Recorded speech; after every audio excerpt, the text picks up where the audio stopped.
En este video vamos a utilizar el teorema del coseno para calcular el lado faltante en el triángulo que indica la figura.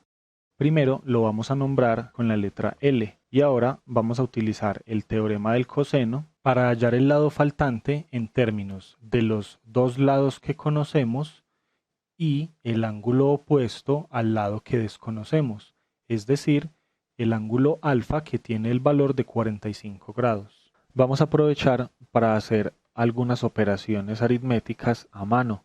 Tú puedes verificar con la calculadora que los cálculos son correctos. 7 al cuadrado es igual a 49 y 6.28 al cuadrado nos obliga a hacer una multiplicación de números decimales. Lo que debemos tener en cuenta en la multiplicación es la cantidad de decimales que tienen cada uno de los números que están involucrados en la operación. En este caso, como estamos multiplicando 6.28 por el mismo, vemos que los dos factores tienen la misma cantidad de decimales, que son 2 decimales. Entonces, 2 decimales más 2 decimales me da un total de 4 decimales. Así que nuestra respuesta va a tener 4 unidades decimales.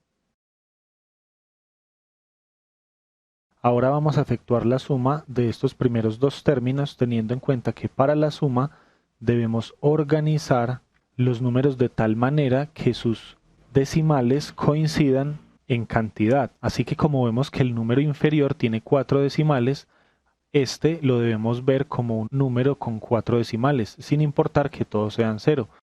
Luego de esto efectuamos la suma teniendo en cuenta que el punto decimal queda alineado con los sumandos. Así que estos dos términos me dan un total de 88.4384. Ahora vamos a realizar la operación de multiplicación que nos indica. Teniendo en cuenta que como el número 6.28 tiene 3 dígitos, nos conviene escribirlo de primero. En la multiplicación, nuevamente recordemos que lo único que tenemos que tener en cuenta es la cantidad de decimales que tienen los números. Como vemos, 6.28 tiene 2 decimales, el 14 no tiene parte decimal. Luego de eso, hacemos la operación de multiplicación omitiendo el punto decimal. Y al final, recordamos que la suma de los decimales de los dos números que tenemos como factor es 2. 2 más 0, 2. Así que nuestro resultado va a tener 2 posiciones decimales. Ahora tenemos en cuenta que coseno de 45 grados tiene un valor de raíz de 2 dividido 2. Para realizar los cálculos a mano vamos a aproximar raíz de 2 con 3 decimales. Esto sería 1.414. La operación de 87.92 multiplicado por raíz de 2 lo vamos a aproximar como la multiplicación de dos números decimales. Sabemos que podemos calcular la operación que nos piden en el orden que queramos. En este caso primero vamos a realizar la división por 2 y luego multiplicaremos por 1.414. Y tú puedes verificar que si primero se realiza la multiplicación y luego la división nos dará el mismo resultado. Primero vamos a hacer la división. Para eso notemos que el número 87.92 puede identificarse con la división notable de 8792 dividido entre 100, es decir, identificamos al 87.92 como el número 8792, desplazando el punto decimal 2 posiciones decimales a la derecha. Y luego de esto realizamos la operación de división entre 2 y al final, para nuevamente compensar el cambio hecho, movemos la posición del punto decimal 2 posiciones decimales a la izquierda. Así que 87.92 dividido 2 es 43.96. Ahora realizamos la multiplicación de 43.96 con 1.414. Y nuevamente contamos 2 dígitos decimales del primer factor más 3 dígitos decimales del segundo factor, nos dan un total de 5 dígitos decimales. Recordemos que para la resta debemos igualar el número de decimales para que la coma quede alineada. Luego de esto efectuamos la resta ignorando la coma. Ya tenemos el valor de el lado que queremos al cuadrado y ahora sí es inevitable el uso de la calculadora. Así que La medida que estamos buscando es la raíz cuadrada de 26.27896, el cual, realizando la calculadora con 3 decimales de precisión, nos da 5.126. Con esto llegamos a la respuesta de que el lado que estamos buscando es aproximadamente 5.126. Recuerda que en esta aproximación usamos raíz de 2 como 1.414. ¿Será suficiente aproximar raíz de 2 como 1.41? Repite los cálculos utilizando la aproximación de raíz de 2 como 1.41. Cambia en este caso el resultado para L.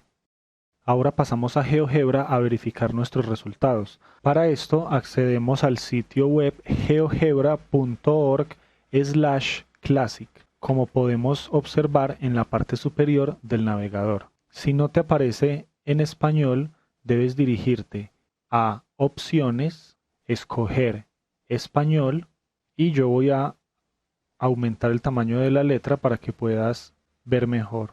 Como podemos observar, tenemos un plano cartesiano.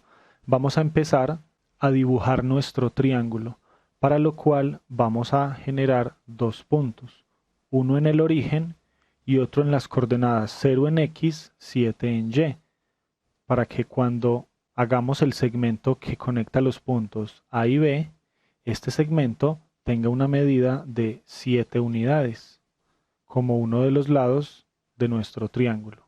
Con el cursor podemos mover tanto las etiquetas como los puntos que vamos definiendo. Ahora necesitamos definir el ángulo de 45 grados, para lo cual utilizamos la herramienta de ángulo dada su amplitud. En la parte de abajo nos da una pequeña ayuda. Selecciona un punto lateral, el vértice y luego la amplitud. El ángulo que yo quiero generar tiene vértice en B, así que primero selecciono el punto A, luego selecciono el punto B y me sale este cuadro que me pide el valor del ángulo, el cual casualmente también quiero que sea de 45 grados.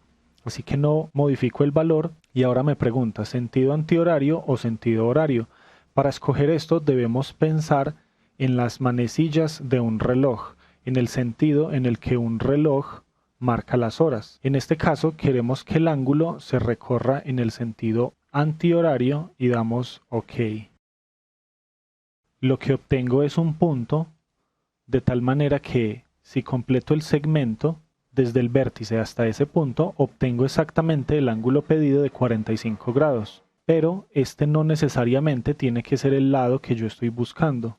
De hecho, por defecto, GeoGebra me permite hacer un segmento de la misma longitud que el lado original, pero en mi triángulo necesito un lado que mida 6.28 unidades. Para eso vamos a utilizar la herramienta de generar circunferencia con centro y radio. Vamos a generar una circunferencia con centro en el punto B y con radio igual a 6.28.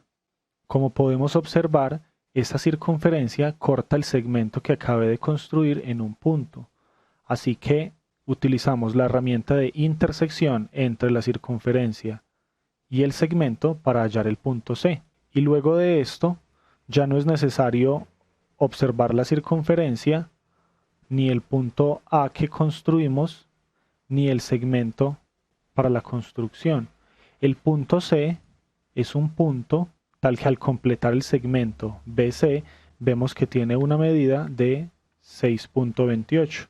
Finalmente, solo nos resta completar el triángulo trazando el segmento AC y con esto tenemos nuestro triángulo representado en GeoGebra. Vamos a utilizar ciertas herramientas de visualización.